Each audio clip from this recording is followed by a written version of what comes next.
लोकसभेच्या 7 मेला होणाऱ्या तिसऱ्या टप्प्यातल्या निवडणुकीसाठी प्रचाराने जोर धरला आहे। पंतप्रधान नरेंद्र मोदी यांनी आज बिहारच्या मुंगेर शहरात प्रचार सभेला संबोधित केलं।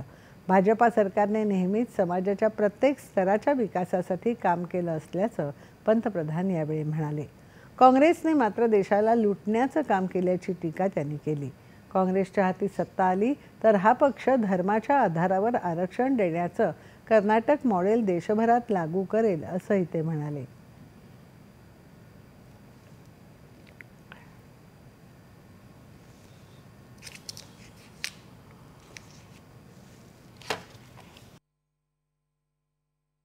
जितनी भी पिछड़ी जातियां हैं उनको जो आरक्षण मिला है अब वो उसमें से डाका डालेंगे, लूट लेंगे और धर्म के नाम पर बांट देंगे, अपनी वोट बैंक को देना चाहते हैं।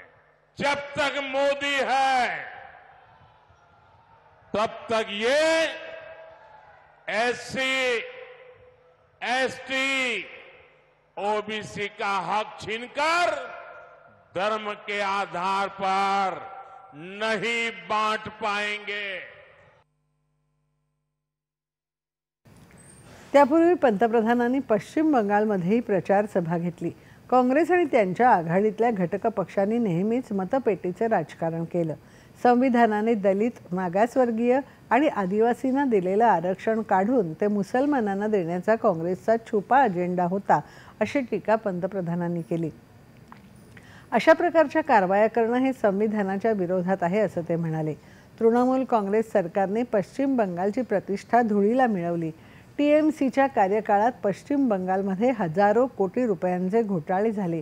युवकांच्या भविष्याची दारं बंद झाली तर केंद्रातल्या रालोआ आघाडी सरकारने नवनवीन क्षेत्रात देशाच्या विकासाची कवाडं खुली केली असं पंतप्रधान मालदा येथे झालेल्या जाहीर सभेत म्हणाले।